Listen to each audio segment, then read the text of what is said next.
Hola, hola, buenos días. Hola, ¿me escuchan? Buenos Hola, días, ¿se me sí se le escucha? escucha. Hola, ¿qué tal? Gracias por la confirmación y buenos días, chicos. Estamos aquí reunidos. Hoy día es viernes 5 de abril del año 2024 y pues estos días, ¿no? Los viernes durante la mañana nos vamos a reunir para el curso de actividad. Escucho un audio.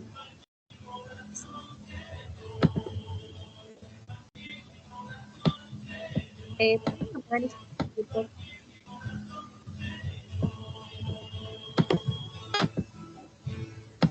por silenciar? Mm, silenciar. Sí, ya está, ya lo silencié. Ya, a ver, vamos a iniciar la clase.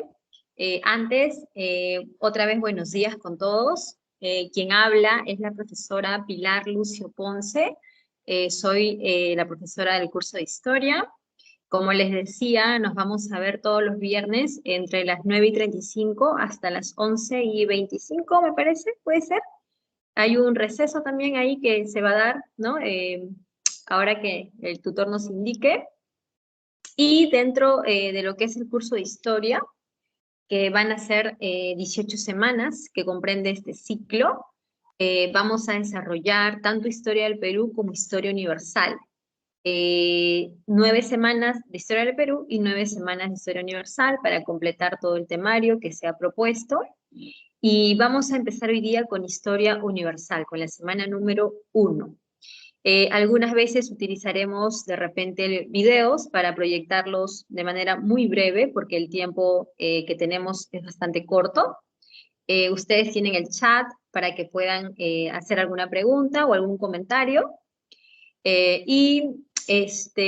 Por lo general, la clase se va a desarrollar bastante rápida porque como tenemos un tiempo corto para los temarios que, digamos, son bastante extensos, entonces vamos a tratar de hacer la clase, ¿no? Sin parar, ¿no? Desde que empezamos hasta que terminamos vamos a estar, ¿no? Desarrollando todo el temario, ¿ya? Entonces les pido que cuiden sus micrófonos para que no se prendan y cualquier comentario en el chat de preferencia, yo ahí lo voy a estar viendo de rato en rato y ahí vamos interactuando. ¿Ya? Entonces, otra vez buenos días con todos, bienvenidos y vamos a comenzar a compartir la pantalla.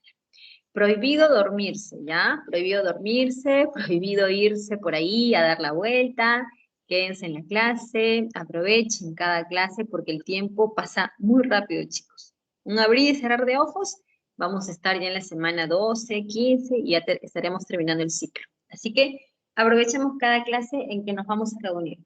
Muy bien, a ver, hoy día tenemos la semana número 1 que corresponde a Historia Universal y vamos a empezar con la teoría de la historia. También haremos lo que es la hominización y terminaremos con la edad de piedra y de los metales. Vamos a comenzar entonces con nuestro primer tema, la teoría de la historia. Lo que vamos a buscar acá es definir algunos conceptos relacionados con la historia, comenzando por su propia definición. ¿Qué es la historia?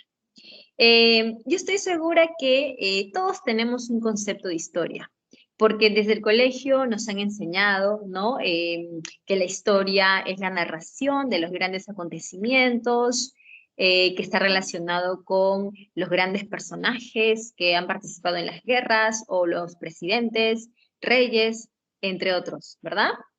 De cierta manera, en algún momento sí se veía la historia así, como narración, como contar, ¿no? Cosas que habían pasado, ¿no? Cosas del pasado.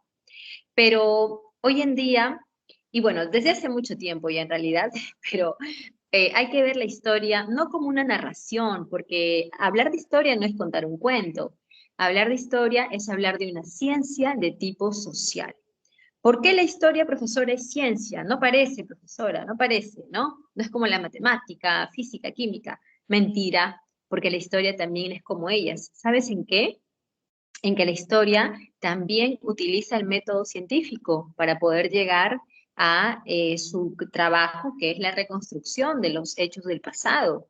La historia parte de la observación, la historia plantea también hipótesis al respecto, ¿no? De cómo pasó un evento, cómo sucedió. La historia busca fuentes que son, pues, ¿no? Los, digamos, eh, las pruebas, ¿no?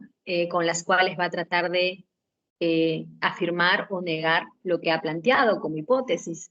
La historia tiene que validar, tiene que contrastar, rechazar, ¿no? Si alguna fuente no es confiable y finalmente llegar, ¿no? a las conclusiones, ¿no? Que es ya el paso final donde se va a tratar de reconstruir un hecho histórico. Entonces, la historia tiene este método, la historia también es sistemática porque sigue un conjunto de procedimientos que no pueden saltarse, que no pueden hacerse así nada más, sino que es un trabajo riguroso, es un trabajo objetivo también. Acá el historiador no te va a contar lo que soñó, no te va a contar lo que quisiera, lo que a él se le ocurre o lo que le pareció.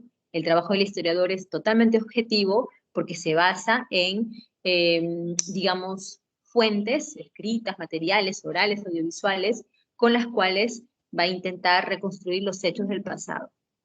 Y no olvides que la historia también tiene técnicas, las cuales le van a servir para su labor. Entonces, por todos estos motivos, la historia es una ciencia. Y es de tipo social porque estudia al hombre en sociedad. Ya, en este punto quiero mencionar que a la historia no le interesa mucho en sí la persona, o sea, tú, yo, Pepito, Luchito, Juanito. No, la historia no está preocupado en cada uno de nosotros, sino que a la historia lo que le interesa es el comportamiento del hombre en la sociedad. Cómo tu conducta, tus acciones han tenido una implicancia en el conjunto de la sociedad y en, digamos, generar un impacto, una consecuencia. Por ejemplo, mira, vamos a poner un ejemplo. Eh, digamos, José de San Martín.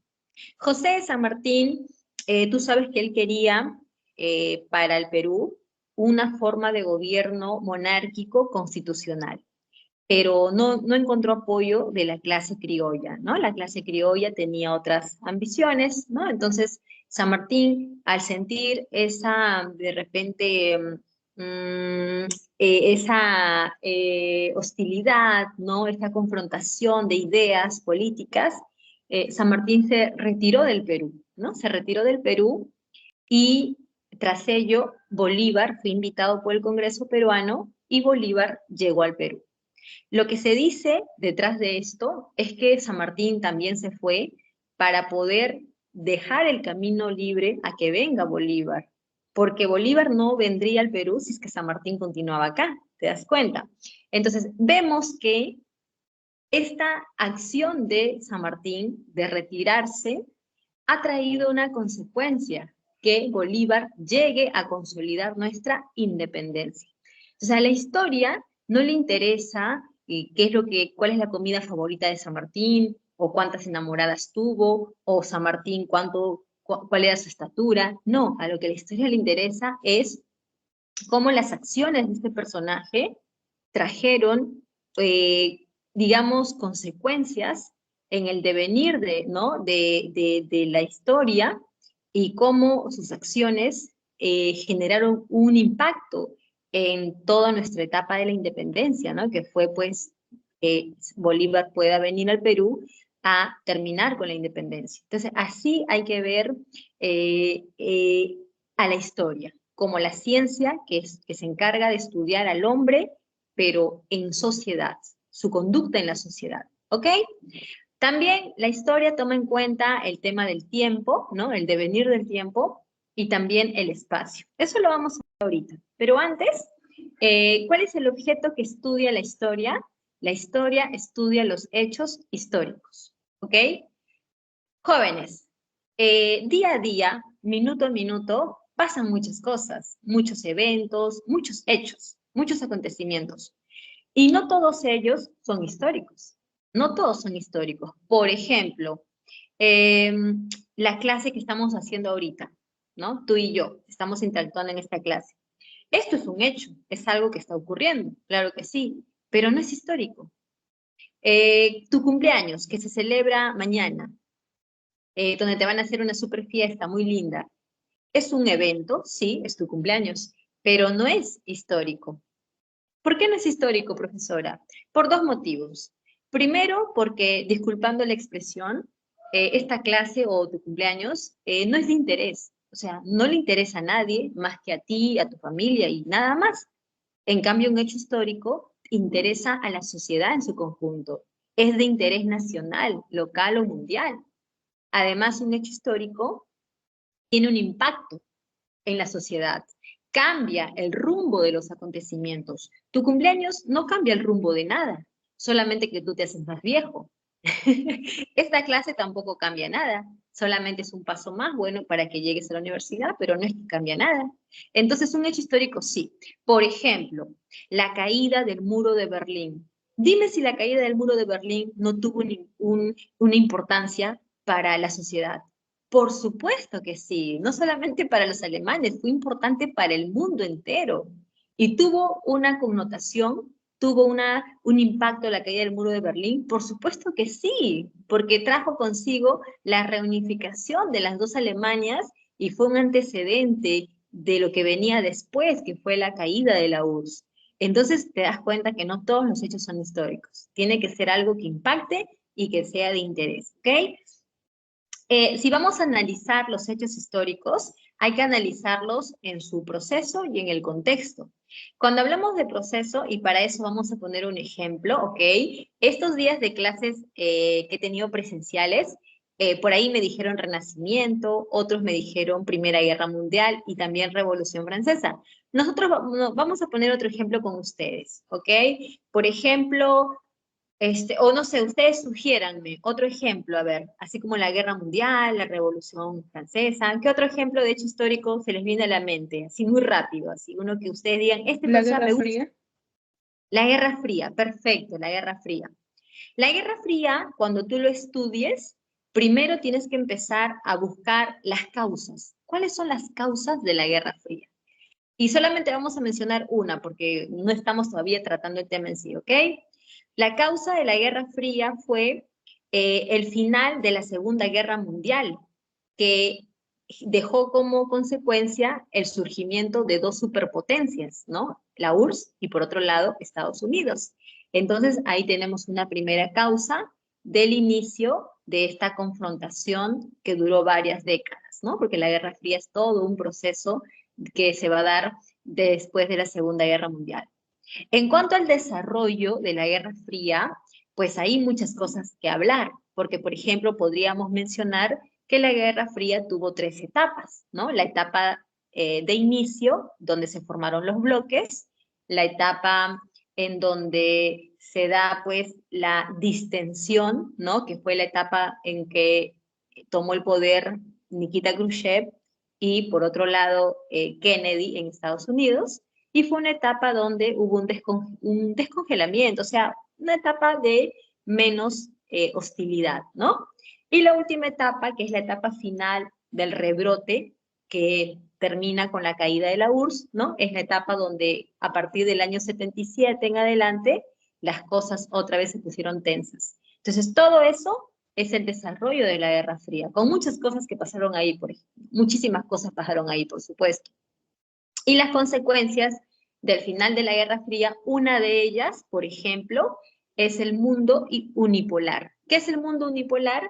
Es este mundo en el que hay un solo poder dominante, que es el de Estados Unidos, ¿verdad? Con su ideología y sistema económico, que es el capitalismo. Entonces, jóvenes, cuando ustedes estudien un hecho, estudienlo así. Busquen las causas, el desarrollo y las consecuencias, y también hay que tomar en cuenta el contexto espacial. ¿Cómo espacial, profesora? ¿Dónde ocurrió? Porque todo hecho histórico ha ocurrido en un lugar. Es imposible que tú me digas, profesora, esto de acá no ocurrió en ninguna parte, o ocurrió en Júpiter. No, pues imposible. Por ejemplo, si hablamos de la Guerra Fría, bueno, es un poco Guerra Fría es en todo el mundo, pues, ¿no? De repente si vamos a otro que sea más específico, la cultura chavín. La cultura que Chavín, ¿cuál fue su espacio, verdad? Pues la provincia de Huari, entre los ríos Mosna y Huachexa, ¿no? En el departamento actual de Ancash, y el Chavín tuvo una, digamos, influencia cultural hacia otras partes, tanto de la costa como de la Sierra Centro. Entonces, ahí está, ¿no? El espacio que ubicó, que abarcó esta cultura. Entonces, estamos ahí dando el contexto espacial. Y en cuanto al tiempo, por ejemplo, mencionemos el virreinato, ¿no? El virreinato, ¿cuál es su marco temporal, verdad? Bueno, si hablamos desde la ejecución de Atahualpa, ¿no? 1532, murió nuestro último inca y hasta el momento en que Bolívar logró la independencia, 1824. En total, 3 siglos, ¿no? De dominación. Entonces, estamos, ¿no? Dando el marco temporal de este hecho, y así se hace con todos los hechos históricos, su marco espacial y el marco temporal, y no nos olvidemos, jóvenes, de resaltar el papel de la sociedad. ¿Sabes por qué decimos eso? Porque nos hemos acostumbrado a ver un hecho histórico y resaltar a los grandes personajes. Cuando tú me hablas de la independencia, me hablas de Bolívar, de San Martín, de repente Sucre, ¿no? Canterac, no sé, todos los realistas y patriotas. ¿Y en qué momento me hablas de las montoneras? ¿En qué momento priorizas o de repente le damos ese protagonismo al factor de la sociedad en su conjunto, a los pueblos? ¿Tú te has preguntado qué sería la Revolución Francesa sin todos esos parisinos que fueron hacia la Bastilla para derrocar, para tumbarlo? ¿Qué sería, por ejemplo, de la Revolución Rusa sin este grupo de gente que fue hasta el Palacio de Invierno en 1905 a pedirle al zar comida, y los guardias del zar mandaron a disparar a toda esa gente que murió, y eso generó pues una revolución liberal en Rusia, ¿no? Del desarrollo de la revolución de 1917.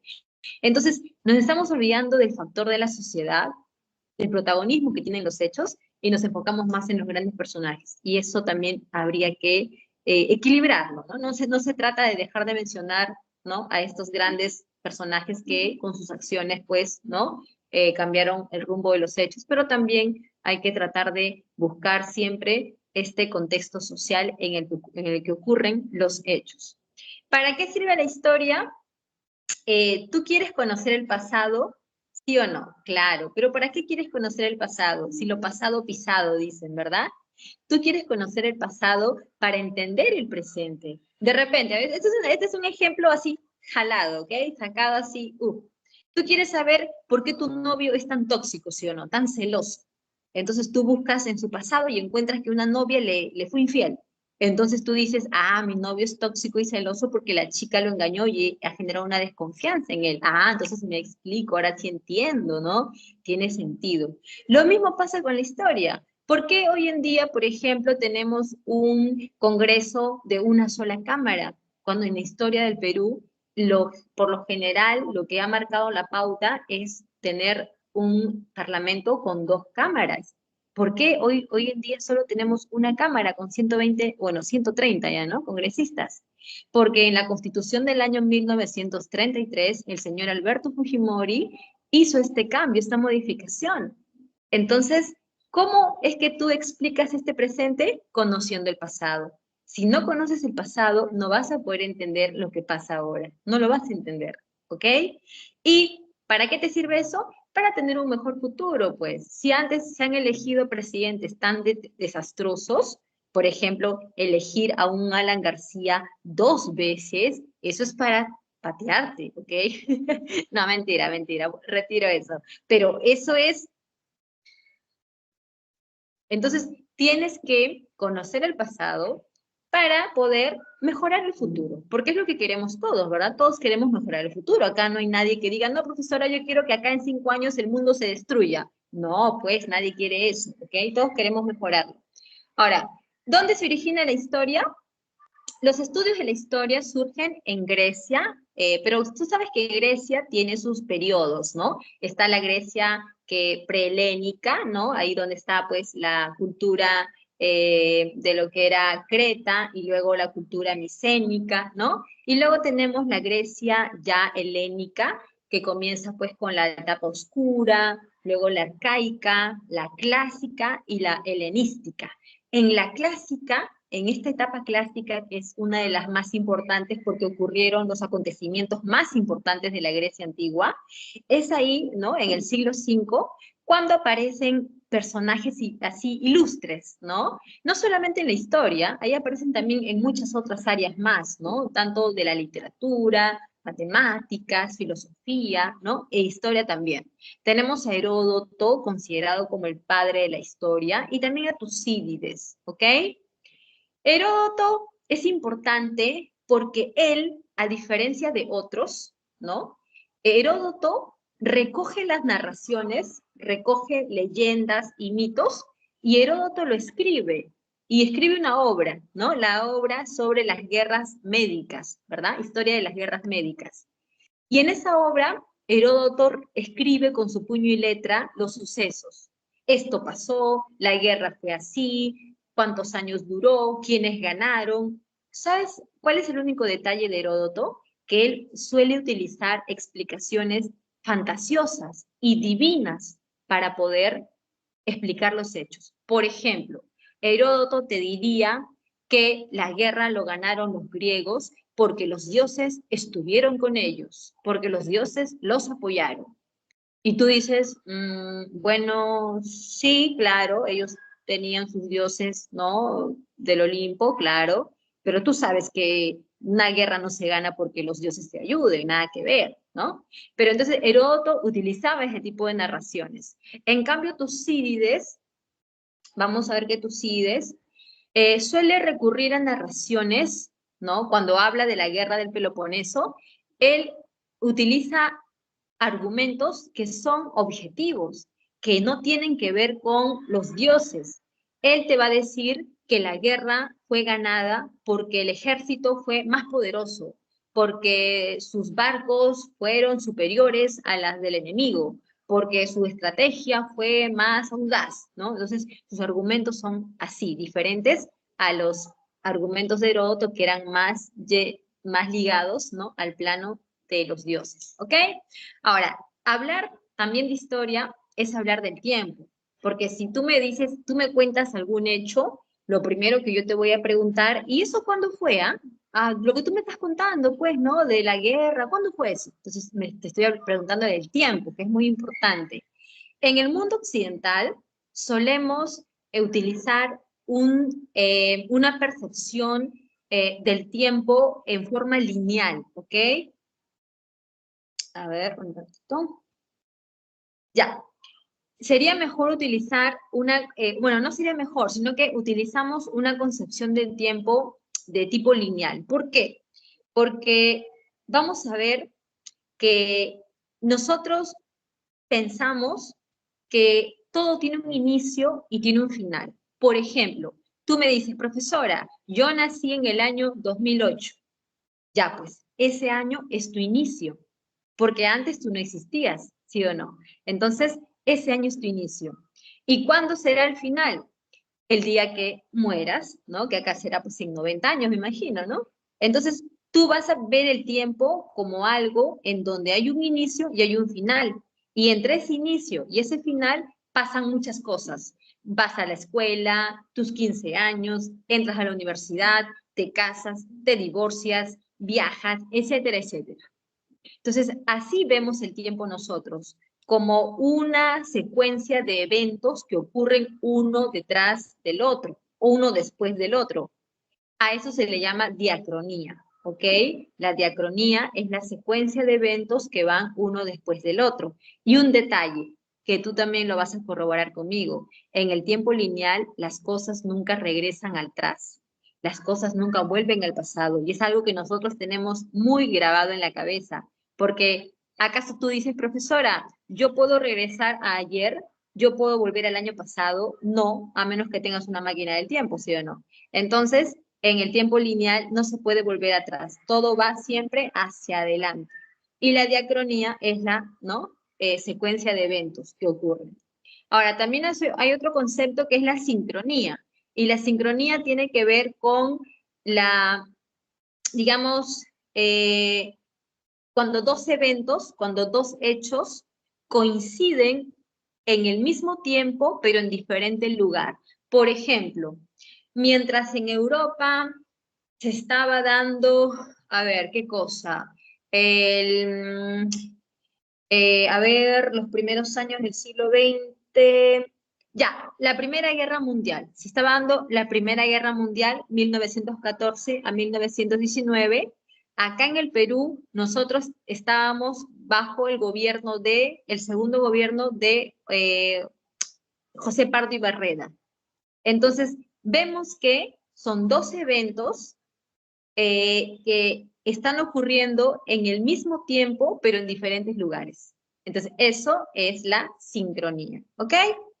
Ahora, también hay un tiempo que algunas culturas orientales o culturas y civilizaciones del pasado lo han percibido así. Ese es el tiempo cíclico o también llamado circular. Por ejemplo, los aztecas, los mayas, los incas, ¿no? O las culturas orientales tienden a utilizar esta concepción cíclica, en donde se percibe el tiempo como algo que continuamente retorna, como un eterno retorno. Por ejemplo, acá el ejemplo más factible sería las estaciones del año, porque en las estaciones del año tú vas a ver que cada año, cada una de las estaciones se va a dar, ¿no? Primavera, otoño, verano, invierno. Al otro año vamos a continuar con primavera, verano, otoño, invierno, y así será acá en lo que venga, ¿no? Siglos tras siglos. Nunca va a acabar, ¿ok? Otro ejemplo podría ser la agricultura, porque tú sabes que en la agricultura las plantitas crecen, dan sus frutos y luego la tierra se renueva, otra vez las plantas crecen, dan sus frutos, la tierra otra vez se renueva y así, ¿no? Eternamente. Lo último, chicos. Fernand Braudel nos habla de la larga duración, la mediana duración y la corta duración.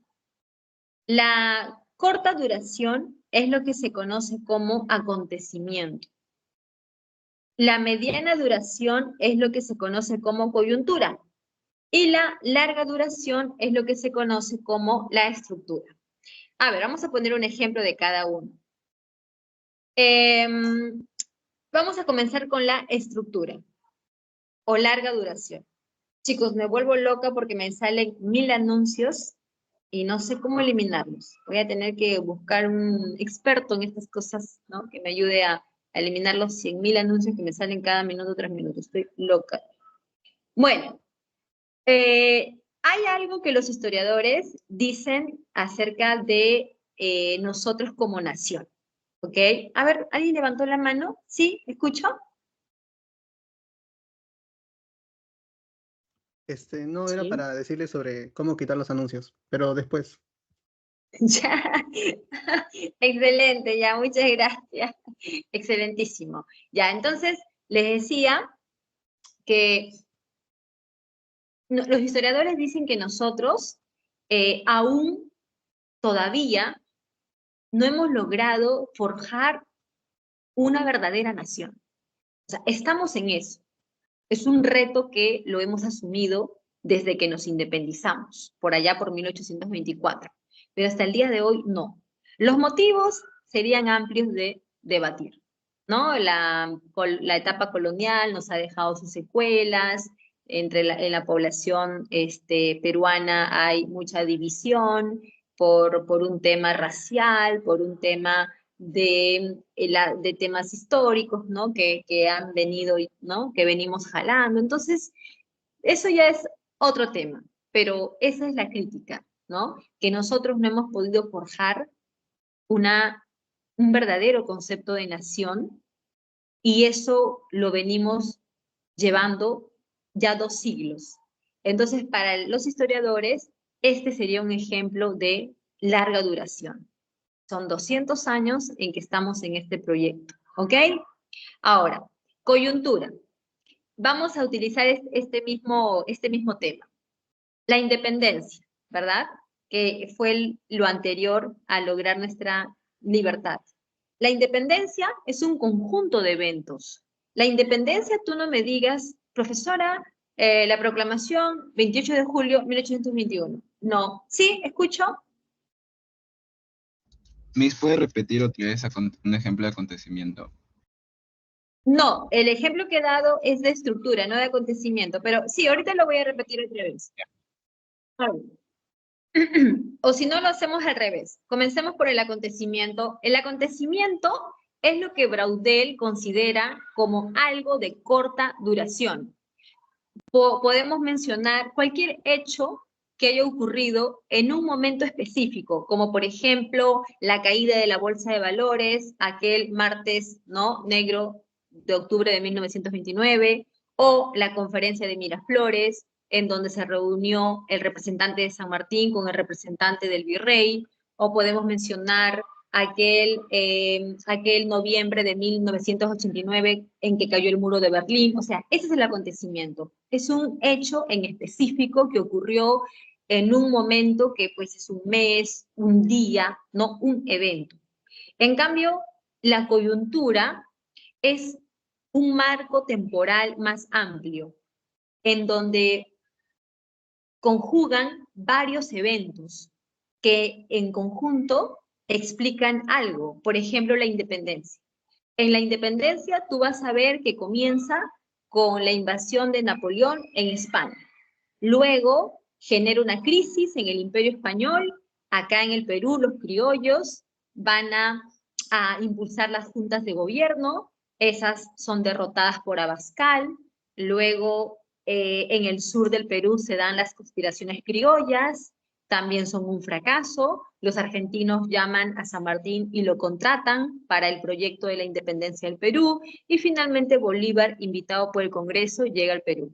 Te das cuenta que son una serie de eventos que han ocurrido en 2 décadas aproximadamente y que van a conllevar a nuestra independencia. Entonces, este conjunto de eventos es una coyuntura, es una etapa de mediana duración, es un tiempo de mediana duración, porque confluyen varios eventos que explican un solo hecho, que es el hecho de la independencia. Mientras que la estructura, que es algo considerado como de larga duración, según Fernand Braudel, en la estructura vemos que es un tiempo mucho más prolongado, que pueden ser varios siglos, un milenio quizás, en el que van a confluir muchos acontecimientos con quiebres y rupturas en su interior, pero que finalmente, digamos que se alargan, ¿no? Se alargan hasta crear este espacio temporal, ¿no?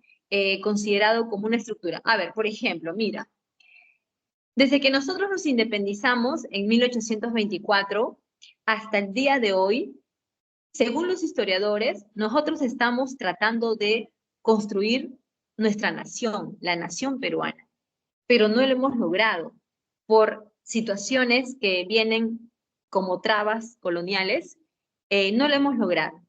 Pero tú sabes que en todo este lapso de tiempo, en estos 200 años de nuestra república, en el Perú han ocurrido muchas cosas, ¿sí o no? Hemos tenido militarismos, hemos tenido guerras, hemos tenido crisis económicas, hemos tenido gobiernos aristocráticos, hemos tenido un oncenio, hemos tenido unos gobiernos, pues, dictatoriales, ¿no? Hemos tenido muchas cosas.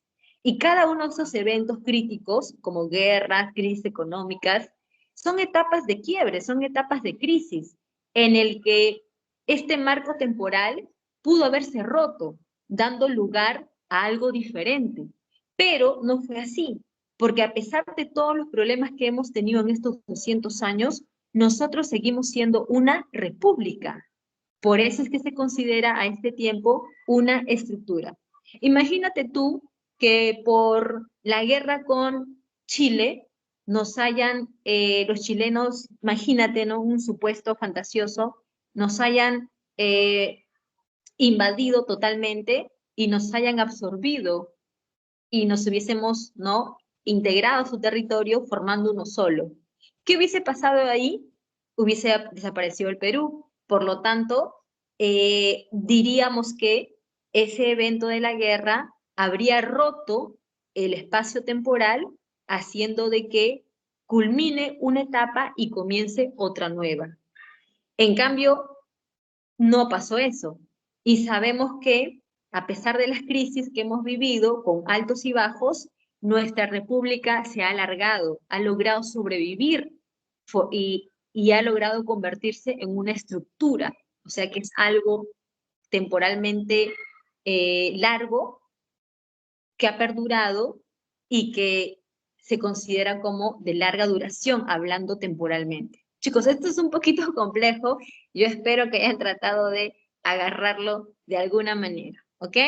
Vamos a dejar eso, esa es la propuesta de Braudel. Y vamos con, las fuentes. Mira, el historiador, para reconstruir la historia, que no es nada sencillo, ¿ok?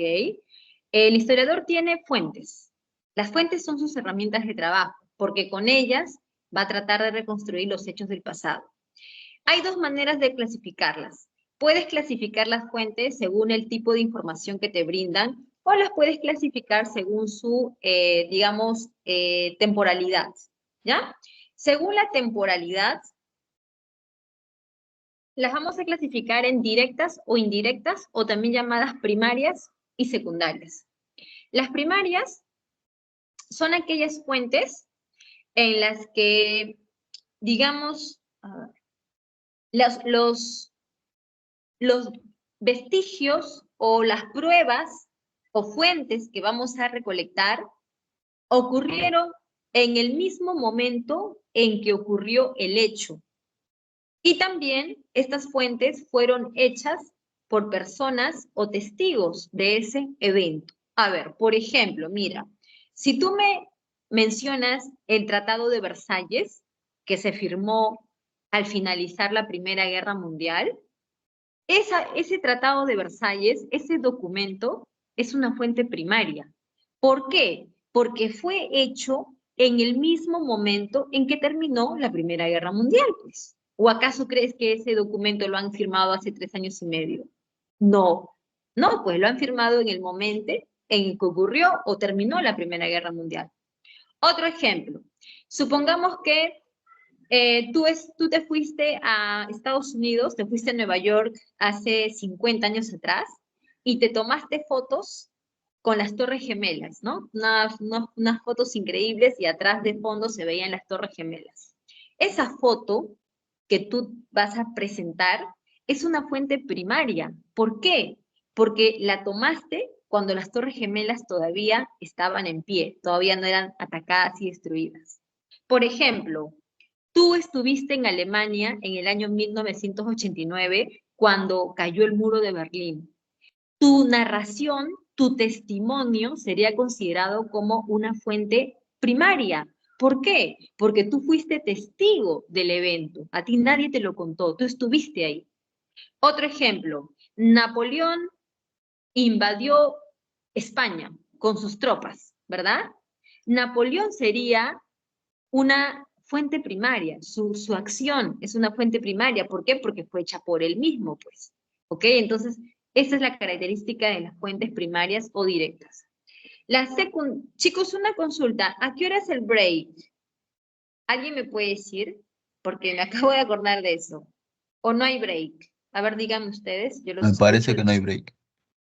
No hay break. Ah, bueno, ya está. Ya nos avisará. Qué raro. Ya nos avisarán. Entonces, las fuentes secundarias o indirectas son aquellas en donde la fuente se ha hecho después de que ha pasado el evento. ¿Cuánto tiempo después, profesora? No importa. Pudo haber sido hecha 1 año después, 50 años después o 1000 años después. Eso es lo de menos. Vamos a poner un ejemplo. Yo soy una historiadora, bueno, que no lo soy, yo soy educadora, ¿ok? No soy historiadora, por eso que pongo en el supuesto. Yo soy educadora de profesión, no historiadora. Entonces vamos a suponer que yo soy historiadora y quiero investigar acerca de la moda durante los años de la República Aristocrática. aquí en nuestro país, ¿verdad? Aquellos años en que gobernaron los varones del azúcar, ¿no? Estos grandes personajes que tenían sus negocios en base a la exportación de minería, de azúcar, ¿no? Esos hombres eran riquísimos, ¿verdad? Entonces yo quiero investigar la moda, cómo se vestían ellos con sus trajes de pingüino, con estos grandes sombreros altos, con estos bastones que les daba elegancia, y las mujeres llenas de joyas, de vestidos pomposos, de pues peinados, ¿no? Así al mismo estilo de María Antonieta. Yo quiero investigar eso. ¿Qué es lo que voy a hacer? Voy a los museos, busco textos de otros autores que hayan hablado del tema, voy a los archivos, busco información y con todo eso yo saco un libro que habla la moda durante los años de la República Aristocrática. Ese libro es una fuente secundaria porque se ha hecho un siglo después de aquel periodo. Profesora, ¿pero eso vale? Por supuesto que vale, vale muchísimo. La importancia es la misma, con la diferencia de que no se ha hecho en el momento, sino después. Por eso esto es una fuente secundaria. En cuanto al tipo de información, tenemos las escritas. Las escritas son las más usadas por los historiadores, ¿ya? Son las más usadas porque son las que te brindan una información más creíble, más, digamos, confiable. Además, recuerda que la historia comienza con la escritura, pues. Entonces, la lógica te va a decir que las fuentes escritas son las que más se usan por el historiador. Toda superficie que contenga escritura es una fuente escrita. No importa si está hecha sobre papel, cartón, piedra, metal, caparazón de tortuga, pared, no importa. Con tal que esté con tal que tenga escritura, puede ser cualquier tipo de soporte. Cartas, diarios, testamentos, actas de defunción, tratados de paso de guerra, bueno, ahí están todos ellos. Ejemplo, las cartas que Napoleón le mandaba a Josefina declarándole su amor. Por ejemplo, el diario de Ana Frank, en donde esta niña narra cómo vivió los años del Holocausto judío. Por ejemplo, las revistas, ¿no? Como por ejemplo esta del Mercurio peruano, ¿no? Que circuló acá en el Perú en el siglo XVIII, previo a la independencia. Entonces son fuentes escritas. O las orales suelen ser importantes tomando en cuenta que han habido culturas que no conocieron la escritura, jóvenes. Profesora, que sí, hay culturas que no han sabido escribir. Sí, por ejemplo, los incas. Los incas, que son nuestros antepasados, ellos no conocieron la escritura. Ellos la han aprendido de los españoles, ¿ok? Entonces, en esas culturas es importante las fuentes orales porque para ellos la oralidad fue la única manera en que lograron transmitir sus conocimientos, ¿ok? Ahora, lo oral tiene algo malo, tiene un pequeño problemilla, ¿ok? ¿Cuál es ese problema?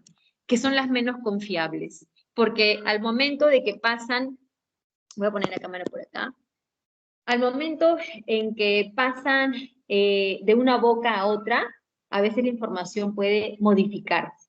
Puede o siempre se modifica, de hecho, pero ahí está, ¿ok? Ahí está el problema.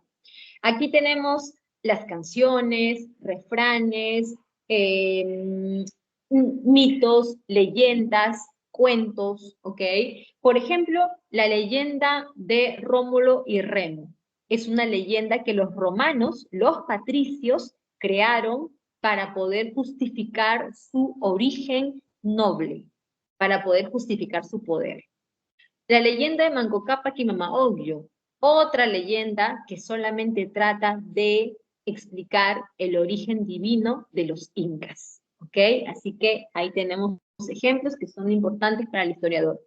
Las fuentes materiales, también llamadas arqueológicas o tangibles, son aquellas en donde son evidencias o son vestigios materiales que el hombre ha dejado producto de su paso por la historia, producto de su actividad.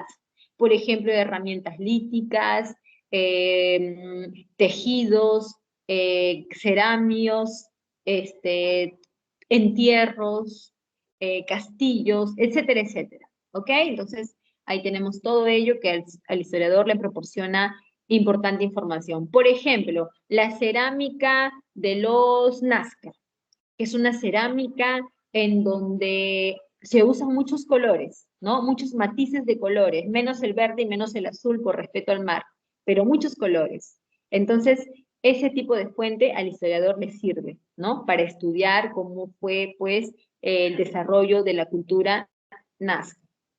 Y las audiovisuales son las últimas, son las más modernas, en donde se trata de combinar audio con imagen y estas fuentes, como los selfies, programas de televisión, documentales, reportajes, películas y demás grabaciones, también al historiador le dan una información muy aceptable, ¿no? Bastante importante. Un ejemplo que me encanta decirlo, ¿ok? Es el primer Vladivideo que circuló en nuestro país y que puso fin al nefasto gobierno de Alberto Fujimori, ¿no? Porque con eso se le cayó toda la treta, ¿no? Ya no tuvo nada que decir el chino, salió con su cara lavada a decir a toda la nación, mediante un mensaje, que pues él no sabía nada. ¿Tú le crees que él no sabía nada? Y la Keiko, ¿no? La Keiko es otra, que dicen, yo no sabía nada, dice la mujer, más mentirosa, ¿no? Pinocha. Entonces, ahí tienes el ejemplo de una fuente audiovisual. No te olvides de las películas, que también son otra forma importante de que puedas tratar de conocer, ¿no? Eventos del pasado. Te sirve también como una fuente.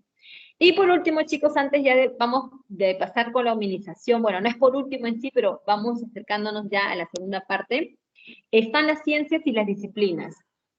Una ciencia auxiliar son aquellas que apoyan a la historia, ¿ok? La apoyan, pero no es que dependan de ella. O sea, si es que la historia desapareciera, estas ciencias igual existirían, porque tienen su propio objeto de estudio. En cambio, las disciplinas auxiliares, esas dependen de la historia. Si la historia desapareciera, esas disciplinas probablemente también. ¿Por qué desaparecerían, profesora? Porque no tienen objeto de estudio, solamente tienen técnica, ¿ok? No objeto de estudio, solamente tienen técnica y por eso dependen de la historia. Tenemos a la arqueología, que es aquella que estudia los restos materiales que ha dejado el ser humano. Vamos a poner un ejemplo. La tumba del señor de Zipán. Es conocida, ¿verdad? ¿O prefieres la tumba de Tutankamón? No, sí o no, porque ¿para qué no vamos a ir con extranjeros si acá tenemos a nuestro señor de Zipán? Claro, un gobernante imponente. ¿Habrá sido guapo? No sé, ¿no? ¿Tú qué dices?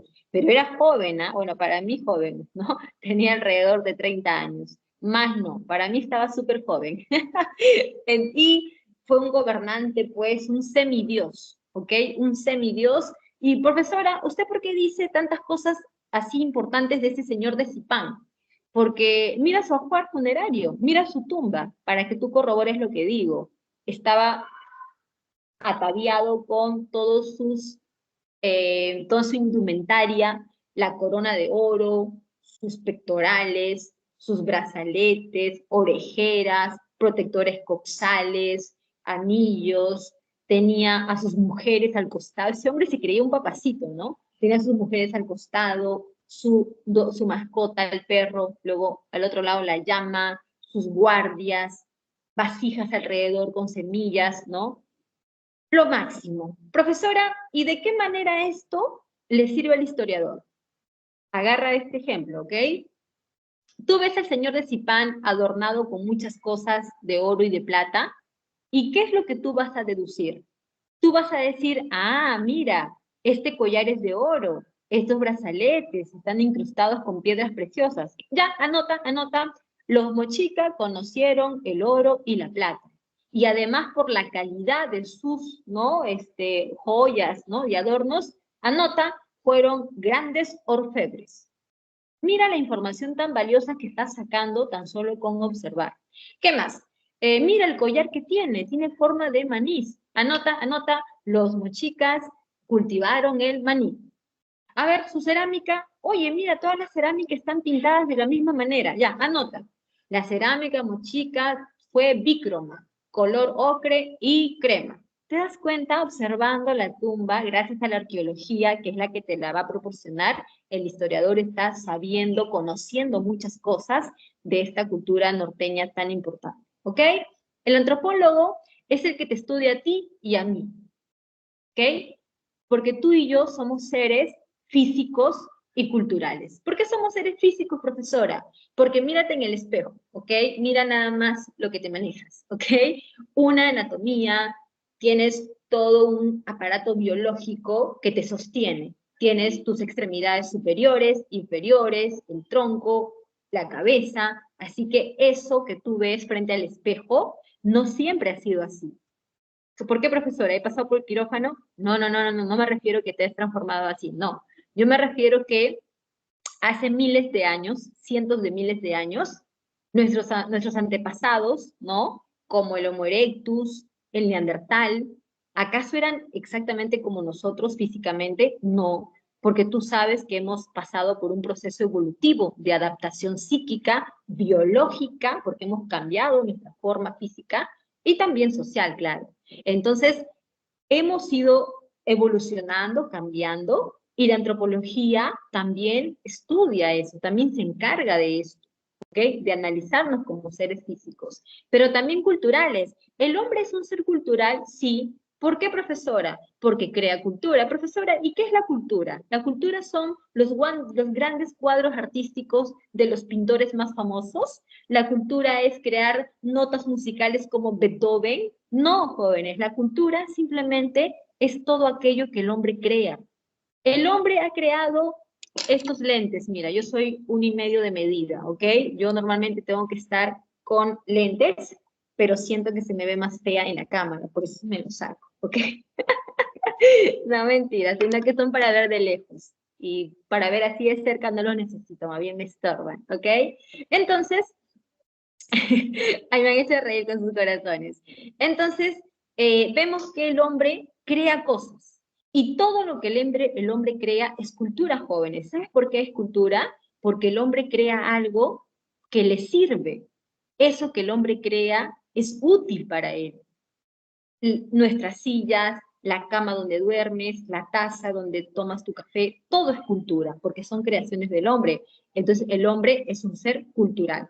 Pero tú me puedes decir, profesora, pero no se supone que esas creaciones lo estudia el arqueólogo, que las tumbas, que las cerámicas y todo. Ya, pero acá hay una pequeña observación. El arqueólogo estudia las creaciones culturales abstractas, como por ejemplo la música, el arte, la política, la religión, que son creaciones humanas, pero que el arqueólogo no estudia. O tú has visto que un arqueólogo estudie la política o estudie, pues, no sé, las creaciones artísticas, ¿no? Pero no en sí el objeto, que puede ser pues una pintura rupestre, sino cuando hablo de creación artística me refiero a este conjunto de ideas que se plasman en lo material, pero que están acá, salen de acá finalmente, ¿sí o no? De acá sale crear un arte, de aquí sale crear una nota musical.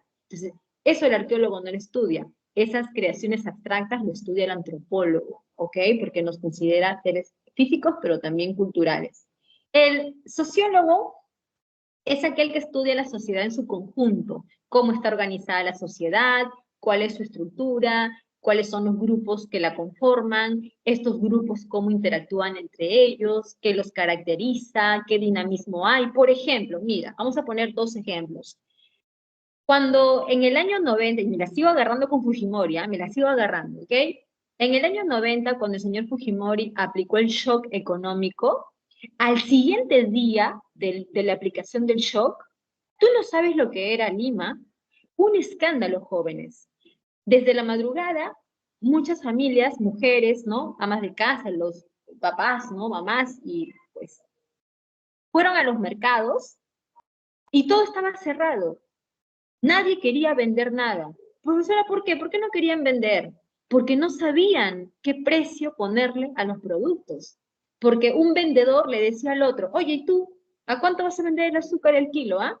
No sé, pues, ayer estaba 55.000 intis, ahora no sé, porque ha dicho que los precios se han liberado. ¿Tú a cuánto lo vas a vender? No sé, pero ¿qué tal si esperamos a que nos ofrezcan más, ¿no? Eso se llama especular, ¿no? Entonces, no sabían a cuánto vender, así que preferían cerrar sus tiendas o si no, simplemente guardar la mercadería para ellos, porque se sabía que se venían tiempos difíciles, porque Fujimori no solamente aplicó el shock al liberar los precios, sino que también congeló los salarios, eliminó los subsidios e hizo cambio de moneda, todo un paquete de medidas económicas. Entonces, ese segundo día, ese primer día que se aplicó el shock, para los peruanos fue un trauma.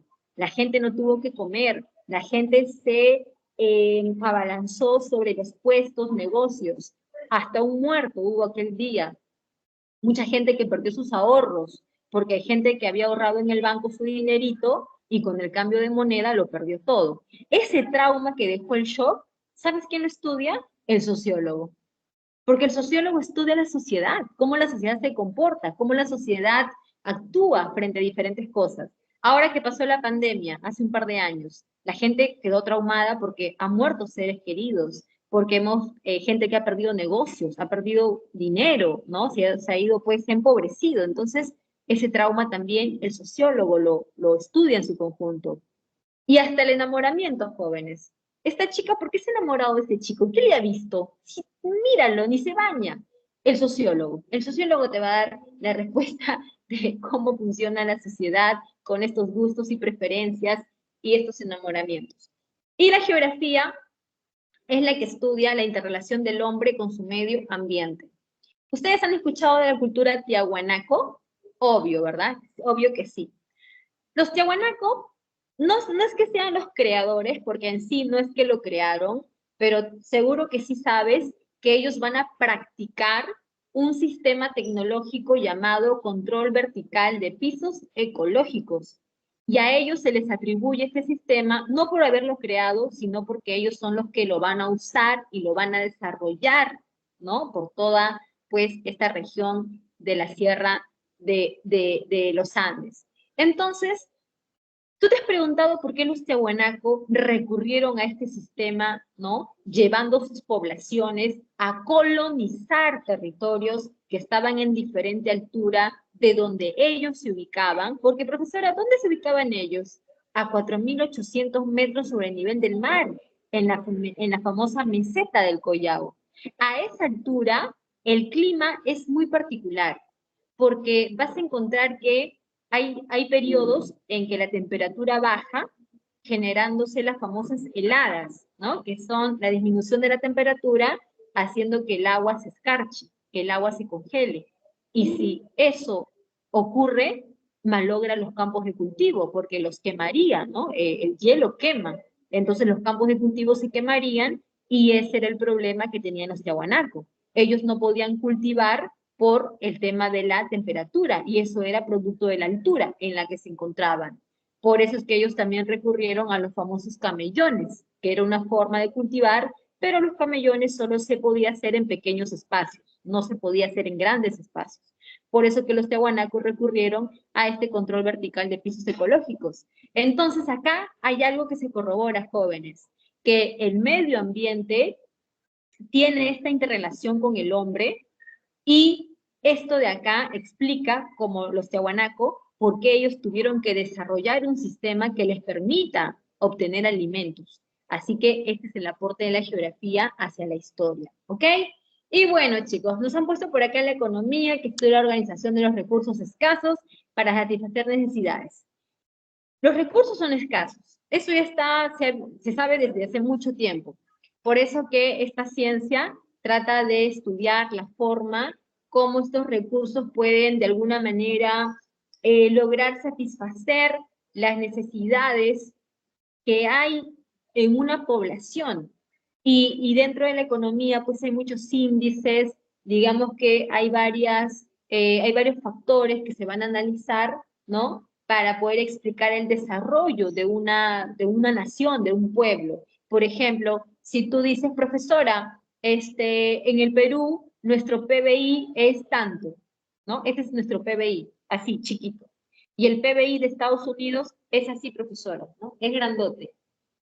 Eso explica cosas que ahorita por el tiempo no lo podemos ampliar más, pero se supone que la economía como ciencia es la que ayuda a explicar todo eso y gracias a ello poder predecir y poder de alguna manera entender, ¿no?, el nivel de vida, el desarrollo de una sociedad, ¿no?, en un tiempo y un espacio determinado.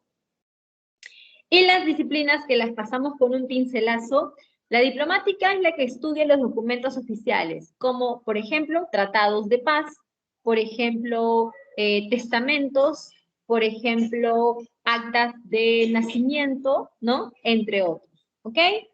La epigrafía y la paleografía son disciplinas que estudian la escritura. Pero ¿cuál es la diferencia, profesora? La diferencia es que la paleografía estudia escritura sobre soportes livianos, sobre soportes móviles, ¿como cuáles? Por ejemplo, sobre papel, sobre papiro, pergamino, cuero, cartón, ¿no? Mientras que la epigrafía estudia inscripciones sobre soportes duros, sobre soportes rígidos que no se pueden mover. Por ejemplo, si tú en Irán, ¿no?, en Irán tú encuentras de la etapa de los persas una escritura en sumerio conocida como la piedra de Beinstun, esa escritura que está sobre la pared de un acantilado, ¿tú crees que eso lo vas a poder mover? No, profesora, porque es una pared, no se puede mover. Entonces, eso lo estudia la epigrafía. Inscripciones sobre monumentos, sobre una pared, sobre metal, ¿ok? Que no se puede mover. Numismática es la disciplina que estudia las monedas antiguas, las medallas también, los medallones, porque gracias a eso también podemos obtener información importante. Nada más basta con que tú veas esa moneda, por ejemplo, el tetradracma, que tiene el rostro de Alejandro Magno y de Zeus. Ya sabes esa moneda de qué tiempo viene, ya sabes a qué cultura pertenece. Al pesar la moneda sabes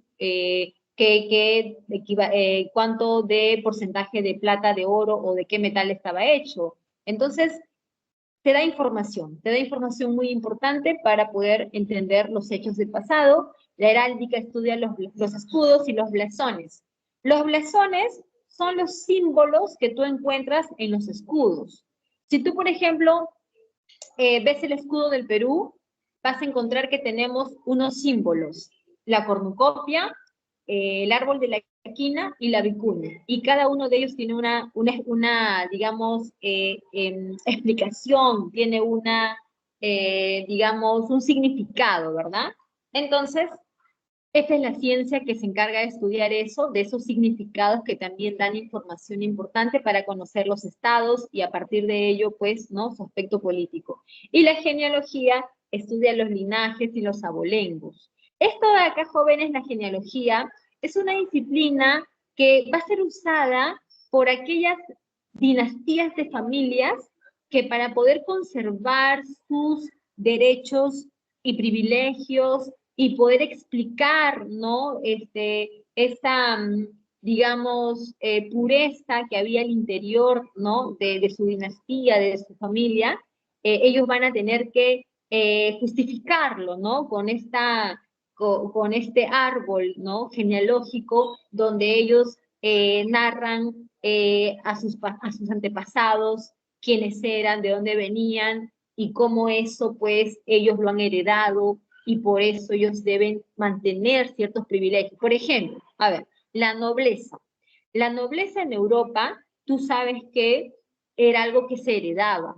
Si tú eras un vizconde, es porque tu padre también fue vizconde, y porque tu abuelo también fue vizconde, y tu bisabuelo también. O sea, el título fue pasando de generación en generación, y eso tú no lo puedes perder, porque eso, pues obviamente tú quieres ese título que te da privilegios, que te da pues el derecho a gozar de las riquezas, propiedades y demás cosas. Entonces, para justificar eso, se habla de una genealogía, de que tú tienes este estirpe, ¿no?, al cual perteneces y que por derecho necesitas, pues, mantener y heredar. ¿Ok? Así que dejamos eso ahí.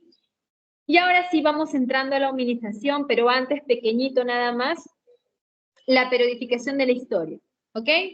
Jóvenes, los historiadores para poder ordenarse, lo que hacen es utilizar estos esquemas donde se periodifica la historia, donde se organiza la historia, y una de las periodificaciones que más es conocida, la que más es usada también, es esta de acá, conocida como periodificación acontecimental o tradicional. Tradicional porque es la más difundida, porque es la más usada, y acontecimental porque se basa en el acontecimiento, ¿ya? En eso se basa. Esta fue hecha por este estudioso alemán llamado Cristóbal Zeller y nos habla de 3 edades. 3, edad antigua, edad media y edad moderna. Profesora, ¿y la contemporánea se olvidó? ¿Se está equivocando? No. Lo que pasa es que Cristóbal Zeller vivió en el siglo XVIII y murió también, pues, antes de que se desarrolle la Revolución Francesa. Por lo tanto, él no llegó a conocer la edad contemporánea, pues él no llegó a esa etapa, por lo tanto es ilógico que tú pienses que al morir antes de esto él pueda haberla creado, nada que ver. Cristóbal Zeller solamente periodificó en base a 3 edades. La edad contemporánea es algo que después lo van a agregar otros estudiosos, ¿ya? Después. Ahora, esta periodificación también es llamada eurocéntrica. ¿Y por qué, profesora? Ahora te voy a explicar. En el siglo XIX, en el mundo se va a desarrollar el imperialismo colonial del siglo XIX, ¿ya? Así lo conocen, imperialismo colonial del siglo XIX. Eso lo vamos a ver en la semana 15, creo yo, ¿ok? Solamente estoy dando un adelanto. Este imperialismo que se va a desarrollar, también llamado como neocolonialismo, va a llevar a que las naciones industrializadas de Europa se lancen a la conquista de colonias en África y en Asia. Aquí en América también lo van a hacer, en la parte de América Central, e inclusive van a tratar de colonizarnos a nosotros otra vez. Recuerda que en esos años, en el siglo XIX, se dio la guerra con España. Así que es un periodo en el que estas naciones europeas industrializadas están tratando de lanzarse, ¿no?, a la conquista de estos pueblos subdesarrollados. Cuando estos países europeos te dominan, cuando te logran colonizar, ellos van a justificar su invasión o su conquista en base a ciertos planteamientos, como por ejemplo, mira, ¿sabes qué? Agradéceme que te estoy colonizando, ¿ya? Agradéceme, porque tú eres un incivilizado. Mi cultura es superior, mi raza es mejor que la tuya. Yo te voy a enseñar a ti la religión verdadera y los valores de la civilización. Así que agradece, ¿ok? Y como mi raza es superior y mi cultura también, la Europa, ¿ok? Europa es el centro de todo lo que ha pasado en el mundo. Y si no me crees, mira, te voy a mostrar esta periodificación. Mira, ¿qué dice la periodificación? Dice caída del Imperio Romano Occidental. Dice caída de Constantinopla. Dice Revolución Francesa. Pregunta, ¿dónde ha ocurrido todo eso? En Europa. Ya pues, ahí está lo que te decía. ¿Ves? ¿Ves que te estoy corroborando de que Europa es el centro de todo? Ahí han ocurrido los hechos más importantes que han cambiado la historia. Así que con esto es un argumento más que justifica mi dominio hacia ti.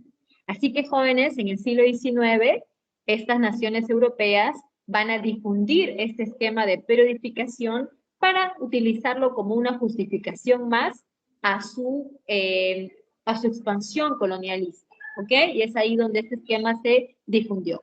Como puedes ver, la edad antigua inicia en el 3500 a.C., bueno, 3000, 3500, ¿ok?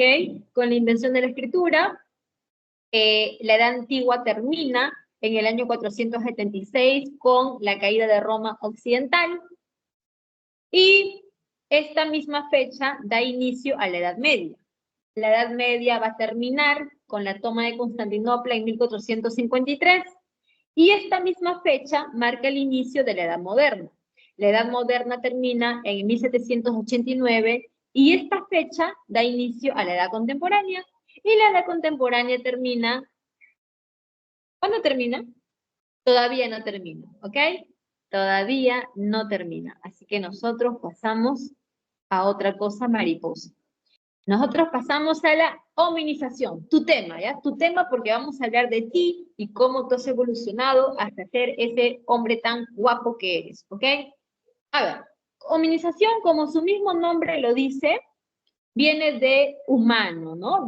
Porque te suena humano, ¿no? ¿O a qué te suena? No te suena a enchiladas, ¿no? O no te suena a reggaetón, te suena como a humano, ¿ok? ¿Qué es la hominización? Es un proceso evolutivo al que nosotros podríamos agregar una palabra. Podríamos decir largo proceso evolutivo. Largo proceso evolutivo. ¿Por qué, profesora? Porque esto duró como unos 5 millones de años. A esta etapa, ¿no? Que coincide con el paleolítico, ¿ok? Esto es el paleolítico. Esta es la etapa más larga de la historia de la humanidad, jóvenes. Porque fueron 5 millones de años, pues, ¿ok? En este proceso evolutivo vamos a ver que hay adaptación biológica, ¿no? Biológica, psíquica y social, que permitió que los antiguos homínidos se adaptaran al medio, ¿no?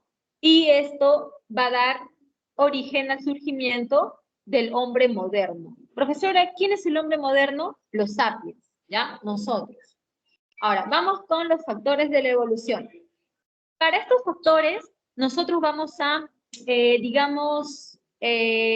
vamos a imaginar, ¿ok? Ya que no tenemos mucho tiempo, te voy a dejar como tarea, si es que no la has visto, que veas en YouTube el video, el documental, La Odisea de la Especie. ¿Ya? La Odisea de la Especie es un documental que es como 1 hora, no es muy larga, y ahí vas a ver lo que yo te voy a narrar ahora, hay mucho de eso en ese video, ¿ya? Hay mucho de eso, ¿ok? Así que eso queda como tarea, la Odisea de la Especie. Ahora, antes, chicos, de irte con los factores de la evolución, quiero decirte una cosa que no puedo dejar de decirlo. Seguro que tú has visto, bueno, vamos a ponerlo, ya que estamos acá, mira, no te voy a decir imagina, recuerda, seguro, porque nosotros estamos acá con el navegador, así que vamos a verlo.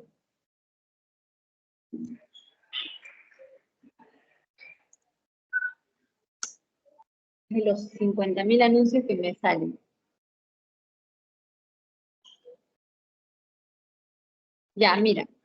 Esto de acá, donde puedes ver al monito, ay, Dios mío, los 150.000 anuncios.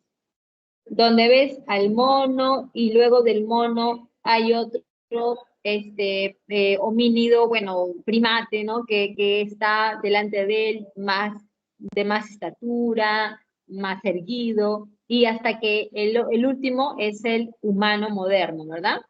Esto de acá, jóvenes, es una patraña. Esto es algo que tú tienes que desechar.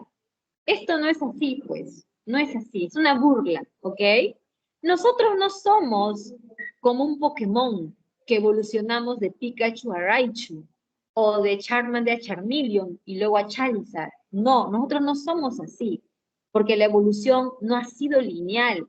La evolución ha sido ramificada. ¿Qué significa eso, profesora? Mira, no trates de explicarte por qué, porque la historia también tiene, pues la ciencia tiene sus vacíos, hay cosas que faltaría averiguar, investigar, descubrir, pero más o menos es así. En un lugar de África aparecía un grupo de homínidos que eran, pues, bípedos, que tenían una capacidad craneal de, pues, 600 centímetros cúbicos, quizá más, ¿no? Y que, pues, comían de todo, depredaban la naturaleza y comenzaron a tallar sus herramientas de piedra, ¿no? Y en otra parte de África aparecía otro grupo de homínidos que también tallaban la piedra, que también andaban ya más erguidos y que comenzaron a usar el fuego. Y posterior a ello, en otro lugar, ya en Europa, aparece otro grupo de homínidos que ahora tienen capacidad para pensar y para hablar, ¿no? Para comunicarse mediante un lenguaje articulado. Entonces, la pregunta es, ¿cómo es que estos grupos fueron apareciendo y todos ellos tenían los mismos conocimientos, los mismos adelantos? ¿Quién le enseñó a quién? ¿El primer grupo le enseñó al otro cómo tallar las piedras? No, en ningún momento, si no se conocieron. Entonces, ¿cómo es que los grupos que iban apareciendo tenían la capacidad para tener estos conocimientos, pero le iban agregando más cosas, ¿no? Porque no solamente yo sé tallar piedras como tú, sino que ahora yo también sé cocinar con fuego. Esos jóvenes no está claro por la ciencia, pero lo que sí está claro por los restos fósiles que se han encontrado y por las antigüedades, ¿no? Que se ha visto de ellas, es que la evolución fue ramificada en distintas partes de África y luego en Europa fueron apareciendo estos grupos de hombres antiguos, ¿no? De humanos antiguos, que fueron logrando un mayor desarrollo, lo que les permitió una mejor adaptación al medio ambiente. ¿Qué pasó con los que no se adaptaban? Fueron desapareciendo, ¿verdad? Muy bien, dicho esto, jóvenes, a ver, imagínate que estás en la parte oriental de África, en lo que se conoce como la fractura del Valle del Rift, ¿no? El famoso Valle del Rift. Este Valle del Rift es una zona, bueno, no es una zona. El Valle del Rift se le llama a una fractura geológica que se ha formado como hace 50 millones de años y que es importante porque en esta zona es donde se van a encontrar los restos fósiles de los primeros homínidos de nuestra evolución. Entonces, en esta zona, imagínate, hace 3.5 millones de años aproximadamente, imagínate que ahí, producto de los cambios del clima, se van a formar unos ecosistemas llamados sabanas. La sabana es un ecosistema en donde hay mucho arbusto, pero seco, ¿no? Mucho arbusto seco. Hay poca agua y por lo tanto también hay poca vegetación, casi no hay árboles, no lo hay, y por lo tanto tampoco hay comida. Entonces, producto de este cambio de clima, se han formado estas sabanas en África y los grupos de homínidos han ido muriendo por la falta de comida y agua. Imagínate que solamente ha quedado uno vivo, se llamaba Tumay, ¿ok? Por ejemplo, este Tumay está en un árbol, pero se va a morir porque no hay comida, a menos que baje al suelo y busque alimento. Pero Tumay tiene miedo. Profesora, ¿miedo de qué? En el suelo hay animales depredadores que se lo pueden comer. Y mira, está solo, ni siquiera está su grupo. El ser humano es indefenso, como tú lo sabes. Entonces Tumay tiene dos opciones. O baja y corre el riesgo de morir, o se queda en el árbol y sin ningún riesgo, pero igual va a morir. Porque de hambre, pues, ¿no? ¿Qué hizo aquel homínido hace más de 3 millones de años? Bajó al suelo, jóvenes. Ese homínido bajó al suelo. Eso significa que su hambre pudo más que su miedo. Una vez que está en el suelo, este Tumay se va a poner de pie y adopta la marcha bípeda. La marcha bípeda no es igual al bipedismo. El bipedismo es la fase final, es la fase donde tú adoptas la locomoción en dos pies con tus extremidades inferiores y es tu marcha habitual. Así te desplazas. En cambio, en la marcha bípeda, tú te desplazas en dos pies, pero no es tu forma habitual, porque tú sueles desplazarte en cuatro patas. Entonces te va a costar, te va a doler la espalda, vas a tener que practicarlo mucho, hasta que después de miles de años recién te vas a adaptar totalmente a los dos pies. Entonces, ese proceso es la marcha bípeda. En cambio, el bipedismo es la posición que tú y yo tenemos hoy en día, ya en donde tenemos este tipo de locomoción y así se ha estructurado nuestro cuerpo. Entonces, cuando adopta la marcha bípeda este Tumay, muchas cosas grandiosas van a pasar. Se le va a liberar las manos, con lo cual, con el tiempo, aparece el desarrollo del pulgar oponible, que sirve para agarrar los objetos, coger las piedras y tallarlas, ¿no? Tallarlas mediante la técnica de la percusión y así lograr cuchillos, buriles, lascas, que al hombre le sirvan para cortar la carne.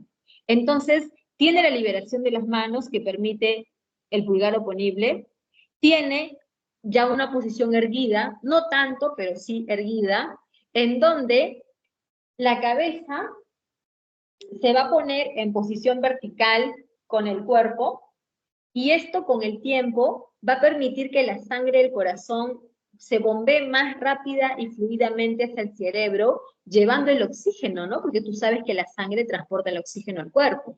Y con el tiempo eso ayuda al desarrollo de tu cerebro.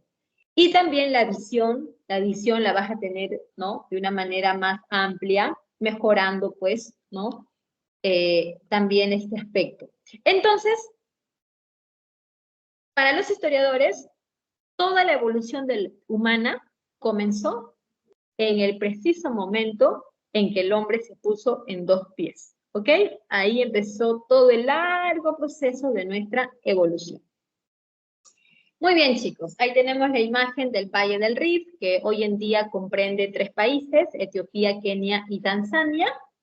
Ahí tenemos, ¿no?, que se formaron las sabanas africanas, y por ahí se nos muestran los cráneos de estos homínidos que son cercanos a nosotros. Bueno, en el caso del Australopithecus, ok, me lo voy a poner así grande, luego lo enchiquezco.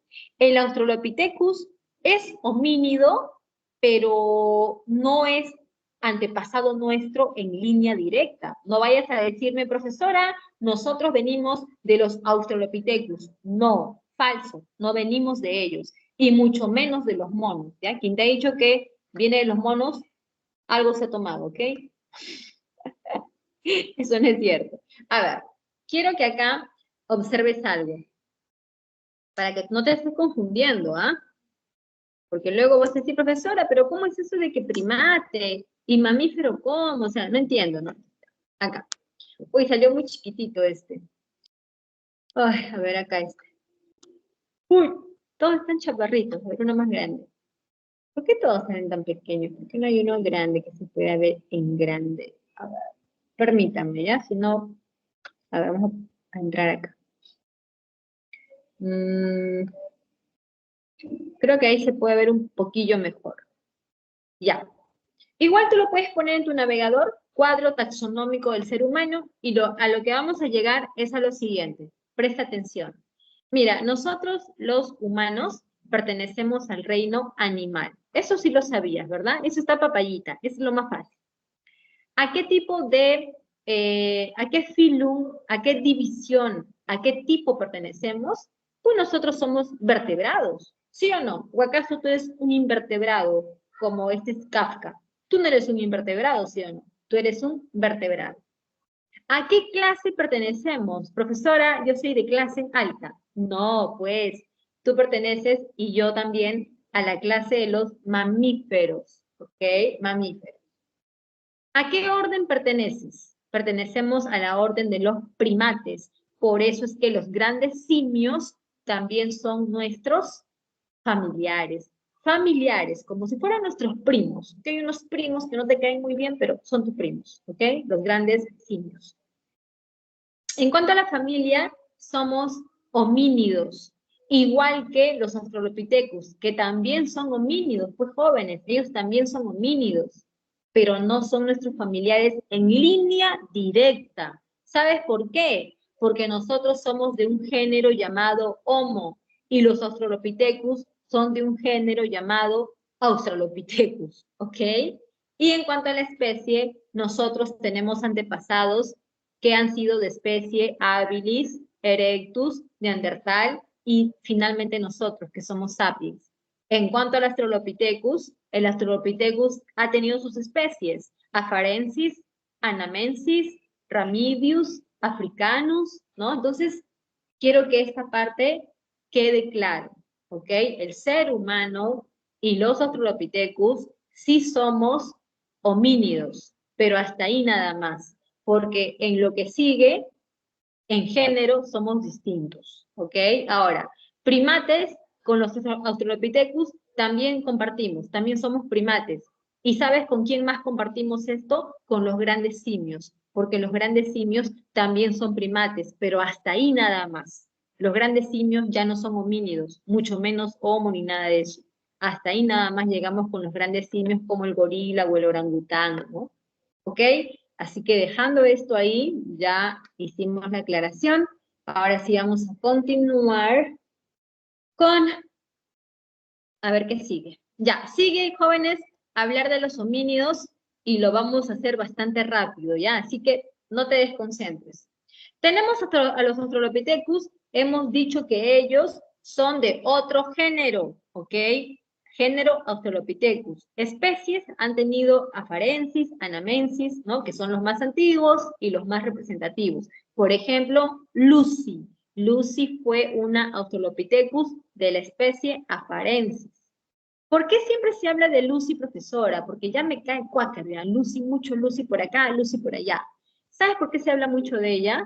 Porque en algún momento se pensó que era la abuelita de la humanidad, que era tu abuelita y mi abuelita, porque se pensaba que los Australopithecus también eran parte de nuestra familia en línea directa, pero no es así.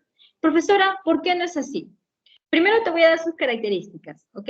Australopithecus era pequeño, de 1,20 m, forma simiesca. Profesora, ¿qué significa forma simiesca? Que parecía más simio que humano. Eso significa.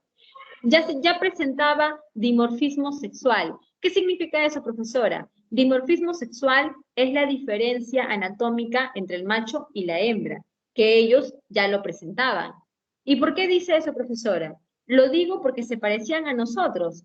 Cuando tú ves a una chica o a un chico, sabes que una chica es una chica y un chico es un chico por su cuerpo, por su estatura, ¿sí o no? A pesar de que la chica se ponga ropa de hombre o el hombre se ponga ropa de mujer, igual sabes que se trata de un hombre o de una mujer, porque nosotros presentamos dimorfismo sexual. El Australopithecus también ya lo presentaba, ¿ok?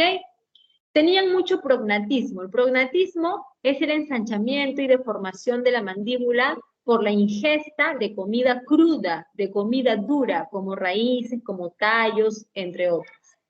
Y su cerebro era pequeñito, solo de 600 centímetros cúbicos, nunca salió de África, nunca salió y nunca elaboró herramientas de piedra. Solamente se alimentaba de manera depredatoria, ¿ok? Ahora, antes de ir con el Homo, aparte de Darwin, que es uno de los más conocidos, ¿verdad? Darwin es uno de los estudiosos de la teoría de la evolución que dice que las especies de manera natural, algunas de ellas han logrado sobrevivir adaptándose al medio ambiente, mientras que otras se han extinguido porque fueron débiles y no se adaptaron, ¿verdad? Pero aparte de Darwin, hay otro estudioso que es Federico Engels, que dice que hay un factor que es importante cuando tú me tienes que hablar de la evolución. ¿Sabes cuál es ese factor? El trabajo. Profesora, ¿pero por qué el trabajo? El trabajo es una actividad consciente, intencionada, que haces para poder conseguir algo que satisfaga tus necesidades. Como tu maestra Pilar, que ahorita está dictando la clase de manera consciente, totalmente intencionada, para que me paguen por esta hora de trabajo y con ese dinero comprar comida y pagar gastos. Ese es el trabajo. Solamente trabajan los humanos, los animales no trabajan. Así que si tú me quieres decir, profesora, pero las abejas no trabajan, las hormigas, profesora, a ver, cíñete al concepto que te acabo de dar. ¿La abeja puede, acaso su trabajo es consciente? ¿Acaso la abeja va a reclamar cuando no le pagan un mes? ¿Acaso la hormiga va a formar su sindicato de hormigas? No. Entonces los animales no trabajan, solamente el ser humano. Otra pregunta. ¿Elaborar una herramienta de piedra será un tipo de trabajo? Afirmativo, jóvenes, sí lo es, porque es una actividad consciente que te va a dar como resultado la consecución de algo que satisfaga tus necesidades. Y una última pregunta. ¿El Australopithecus talló herramientas de piedra? No, no lo hizo. Por lo tanto, no trabajó. y si no trabajó, es humano, no es humano, ¿ok? Por lo tanto, no es antepasado nuestro en línea directa y lo vamos a dejar ahí. Quien sí es nuestro antepasado en línea directa es el Homo habilis, que como su mismo nombre lo dice, es el hombre habilidoso, es el hombre que habitó solamente el África, no salió de ahí. Su tamaño era un poco más, ¿no? La estatura ya más alta, como de 1,20 m, 1,50 m, ¿no? Ahí. Su cerebro había crecido hasta unos 900 centímetros cúbicos, era un poco más erguido, sus extremidades superiores comenzaron a cortarse un poco, las inferiores comenzaron a alargarse un poco, y talla herramientas de piedra. Trabaja la piedra con la técnica de la percusión, con la técnica de la presión, pero recuerda, estas piedras o estas herramientas de piedra no son para cazar. No me vayas a decir la locura de que el Homo habilis cazaba, porque no lo hacía. El Homo habilis estas herramientas las utilizaba para cortar la carne, lo cual era también muy importante, porque imagínate tú que los habilis encontraran un cocodrilo ahí bien rico, bien apetecible, ¿no? Uy, qué rico ese cocodrilo, me lo quiero comer. Pero el cocodrilo tiene la piel más dura que esta carpeta.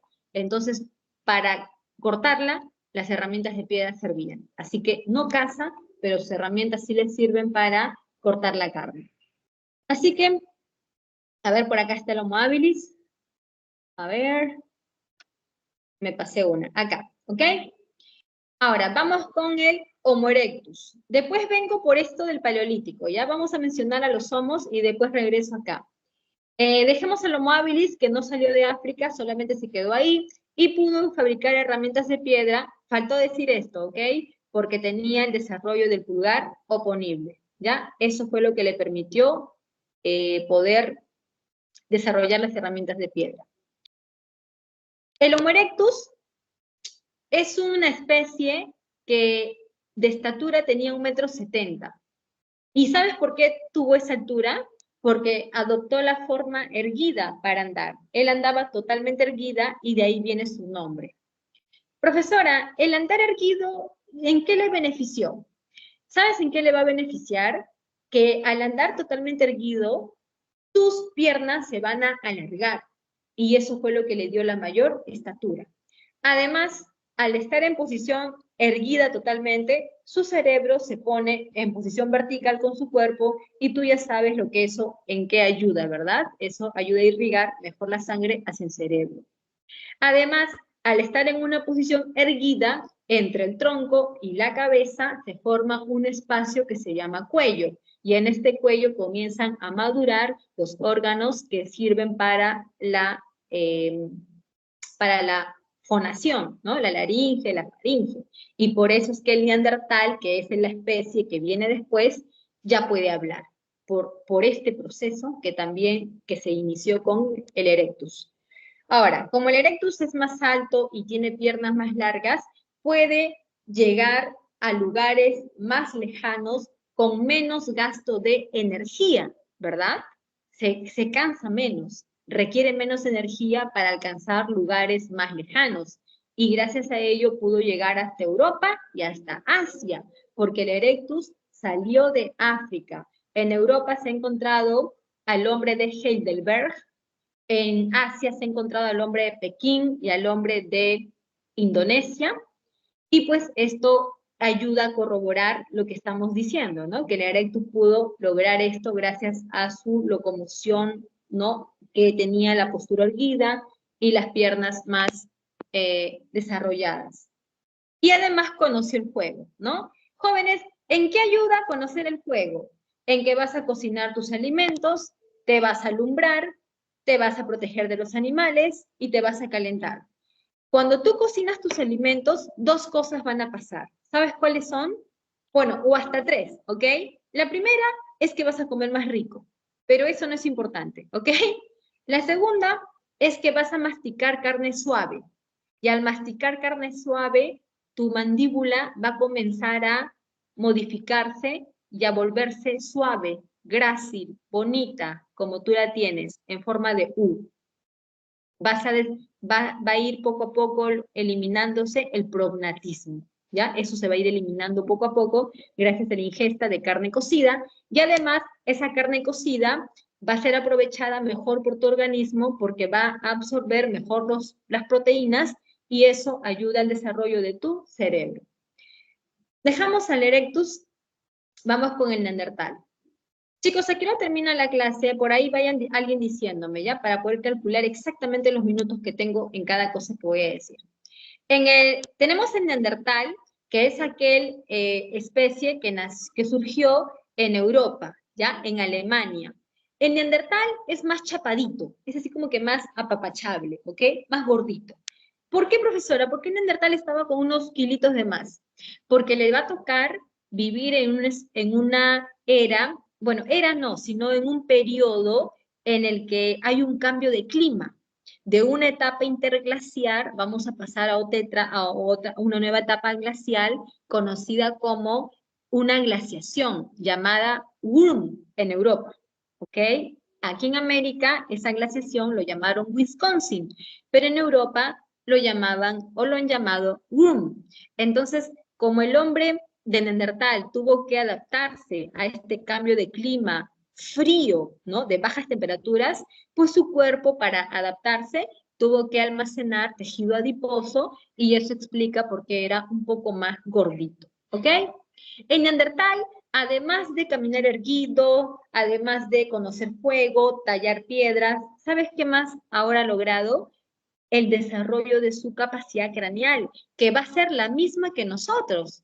Nosotros de capacidad craneal tenemos de 1500 a 1800 centímetros cúbicos, por si no lo sabías. El Neandertal tiene la misma capacidad craneal que nosotros, ¿ok? Y en esa capacidad cerebral que tenía, el Neandertal pudo comenzar a desarrollar procesos cognitivos como la percepción o como el pensamiento o la memoria, lo cual va a permitir que el Neandertal desarrolle el lenguaje. Profesora, ¿cuál apareció primero, el lenguaje o el pensamiento? Hay un dicho que dice, antes de hablar, tienes que pensar. Entonces, eso creo que responde a esta pregunta, ¿verdad? ¿Qué fue primero? El pensamiento y luego el lenguaje. Es más, el lenguaje fue una necesidad del pensamiento. Este pensamiento, estas ideas tuvieron que salir. ¿Y cuál fue el vehículo? La voz, el habla. No te olvides que también fue importante el desarrollo y la maduración de los órganos que participan en la fonación. La laringe, la tráquea, todos estos órganos que tenemos acá, ¿ok? Ahora bien, el Neandertal también entierra a sus muertos. Profesora, ¿por qué el Neandertal entierra muertos y por qué el Erectus y el Habilis no entierran muertos?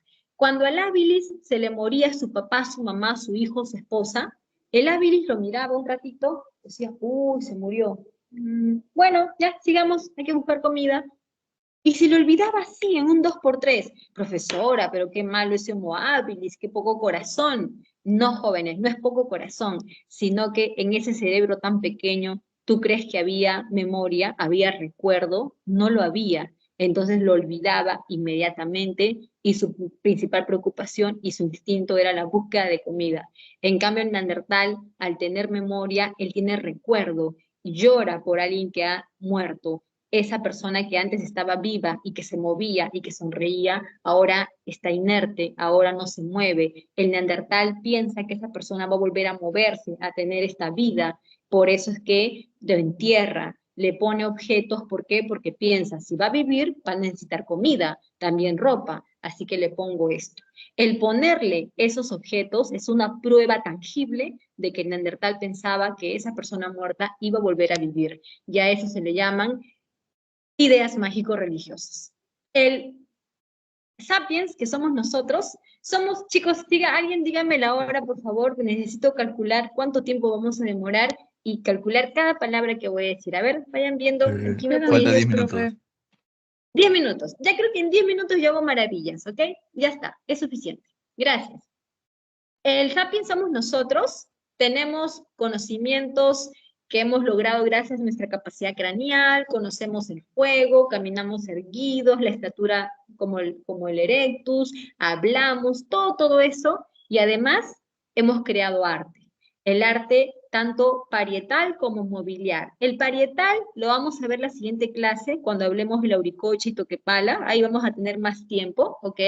Y también tenemos el mobiliar, que se trata de unas estatuillas conocidas como las Venus paleolíticas, que no son otra cosa que unas estatuillas que representan el cuerpo de mujeres voluptuosas. Profesora, ¿los hombres antes las querían gorditas? No por estética, sino por otro tipo de motivos más importantes. Una mujer gordita podía asegurar al grupo la el nacimiento de bebés sanos.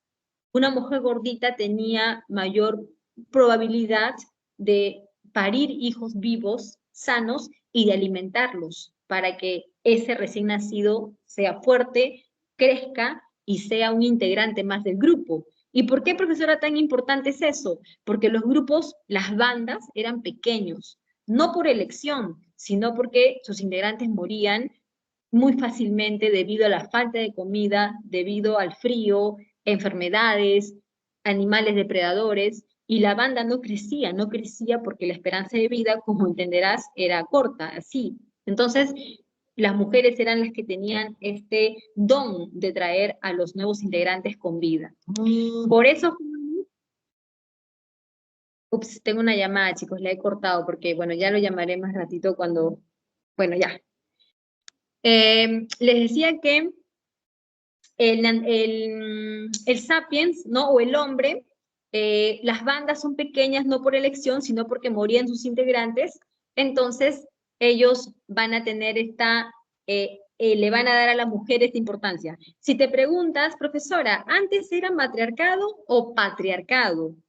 Antes era matriarcado, era el dominio de la mujer sobre el grupo. Profesora, ¿por qué la mujer era tan importante en el grupo? Te voy a contar por qué, ¿ok? Tú sabes que ahora una mujer se casa con un hombre, tienen un hijo y el hombre es el padre de ese hijo, de la mujer, ¿no? Y le da su apellido y el hombre dice, ella es mi esposa, ella es mi mujer, él es mi hijo, yo tengo que cuidarlos, mantenerlos de repente, ¿no? Y son míos, ¿no?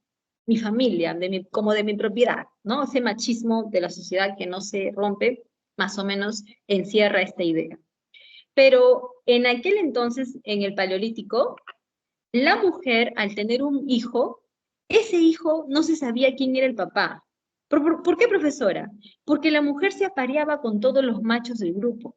Profesora, qué terrible, ¿qué es lo que está diciendo? Sí, todos la cubrían y ese hijo era de todos y de nadie. Así que no había ningún macho que pudiese decir, esa mujer es mía, yo soy su macho, ese hijo es mío. No, la dominancia estaba en la mujer. Solamente ella podía decir, este hijo es mío, pero no hay ningún macho que se adueñe, que sienta que es de la propiedad de ella. Así funcionaba. Por eso es que se le daba esta dominancia a la mujer y por eso es que se habla de este matriarcado, el cual se va a romper cuando lleguemos al neolítico y cuando comience el concepto de propiedad privada, en donde el hombre pues diga, yo estoy con esta hembra, ahora es mía, y se forma esta idea del patriarcado. Listo, chicos. Dejamos al Homo sapiens. En la siguiente clase vamos a decir un par de cositas más por ahí, ¿ok? Y ahora sí, vamos con paleolítico, mesolítico, neolítico. Y si llegamos hasta ahí, estoy al menos contenta, ¿ok? Hasta ahí por lo menos vamos a definir.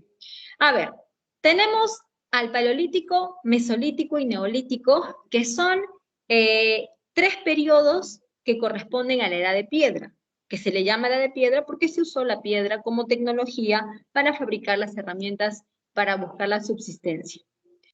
Primero está el paleolítico, el cual es un periodo que coincide con un clima llamado Pleistoceno. Bueno, en realidad el Pleistoceno no es un clima, sino el Pleistoceno es un periodo geológico que se caracteriza por las bajas temperaturas, o sea, frío. Profesora, ¿por qué en el Pleistoceno hizo frío? ¿Sabes por qué? Por las 4 glaciaciones que ocurrieron en el mundo durante ese periodo. Por eso es que este periodo se caracterizó por el frío y se le conoce como la era de hielo. En este periodo del Paleolítico ocurrió la humanización, por eso se dice que el Paleolítico es la etapa más larga de la historia de la humanidad. Los hombres vivían en bandas, que eran grupos pequeños donde se daba el matriarcado y donde no había diferencia social. La única diferencia era el sexo, hombre y mujer. El hombre buscaba su comida incansablemente y por eso es que tenía que trasladarse, y a eso se le llama nomadismo. Durante el día el hombre estaba buscando su comida y durante la noche el hombre vivía en las cuevas porque tenía que esconderse, abrigarse, ¿no? Y por eso se le llama también troglodita, ¿no? Porque vivía en las cuevas. Ya la vivienda en chozas es en lugares en donde los climas eran más favorables. O sea, tú tienes que entender que si el clima es muy frío, tú no te vas a poner a dormir en un lugar a intemperies, ¿sí o no? Tú tienes que guardarte en una cueva que te asegure paredes que te protejan del frío.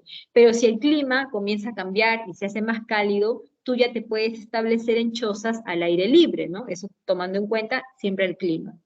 El hombre no produce nada, el hombre es un depredador, por eso que a esta economía se le llama depredatoria o de subsistencia. El hombre caza, pesca y recolecta. La cacería es la actividad más importante para el hombre porque es la que le va a proporcionar la carne, la cual es esencial para su desarrollo.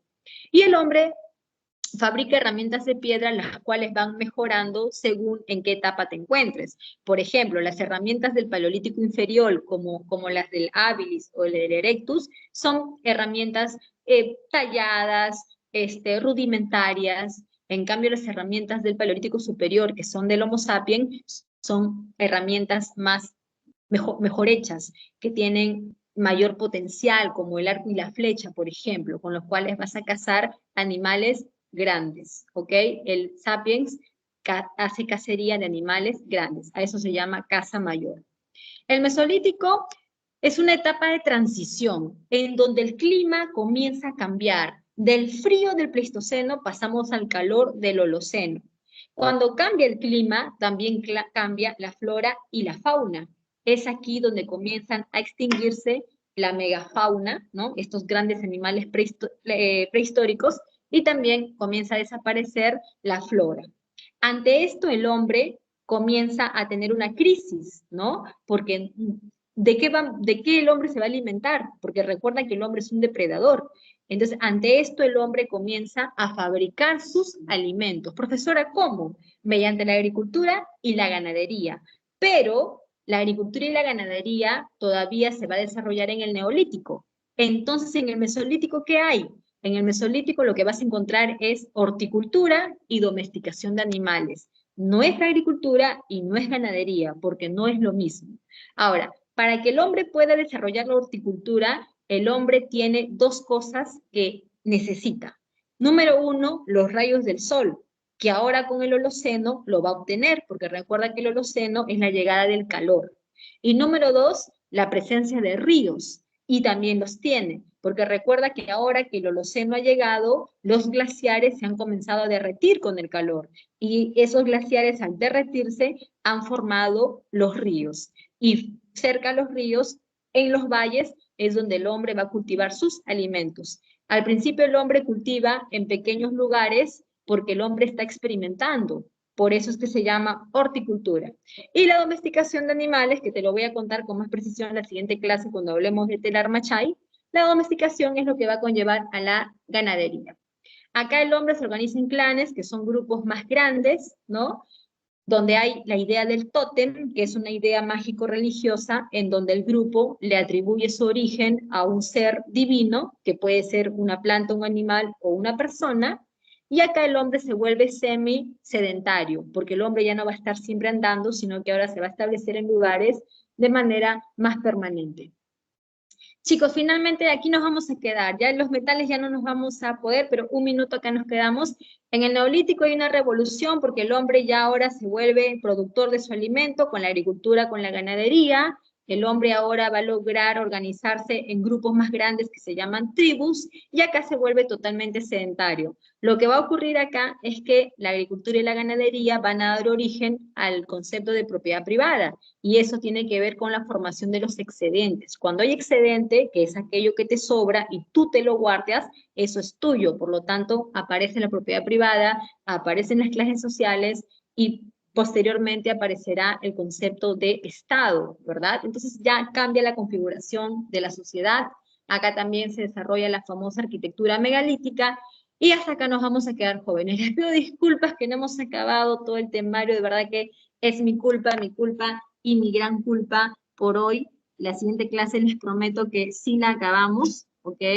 Solamente déjenme que les dé las claves para ya terminar con la clase, y la siguiente clase que hagamos, pues, ¿no? Continúa, ¿no? De Talarmachay, Machay, vamos a hablar un poco de la domesticación de animales, de las pinturas rupestres, ¿no? Del Pleistoceno, Holoceno, vamos a complementar esas ideas, ¿ya? Y de los metales vamos a hablar la siguiente semana cuando hablemos de Egipto, Mesopotamia, esclavismo, ahí vamos a hablar un poco de esta edad de los metales. A ver, justo hoy mi archivo no quiere abrir, cólera. A ver, ahí les dejo la línea de tiempo para que puedan tomar la captura ahora o después cuando vean el video de grabación. A ver, ¿qué pasó? ¿Qué pasó? Chicos, ¿tienen recreo o tienen otro curso? Toca recreo, Miss. Ya pensé que había un profesor que me estaba esperando ahí. Ya, al menos con eso me quitaron la atención, porque si hay otro profesor malazo que esté acá. No sé, chicos, qué cólera, no quiero abrir mi documento de ahí, así que voy a recurrir a mi documento de la computadora. Ya les voy a decir, si quieren vayan a su recreo, ahorita les dejo acá en el chat, les voy a dejar las claves. Ya he dejado de compartir porque solamente voy a abrir el archivo para dejarle las claves, ¿ya? En mi celular no quiere abrir, así que lo voy a abrir aquí de mi computadora. A ver, lo hago más rápido. Ay, recién se abrió. Cuando estaba acá, ya, se abrió. Ya igual se los voy a poner en el chat porque de repente hay algunos que se han ido a tomar algo y ya lo van a ver cuando llegue. Una es avión, la 2 es dado, la 3 es casa, la 4 es barco y la 5 es avión. Listo, chicos. Wow, me cansé un poco. Ya, chicos, listo, nos vemos el próximo viernes. Les prometo que voy a hacer todo lo posible por mejorar esto del tiempo, que nos falló el día, pero bueno, así se habla muchas cosas, chicos, ¿ok? Ya, listo, me voy, estoy cansada. Besos, nos vemos el otro viernes. Bye. Bye bye, Gracias, Miss. profe. Bye, bye.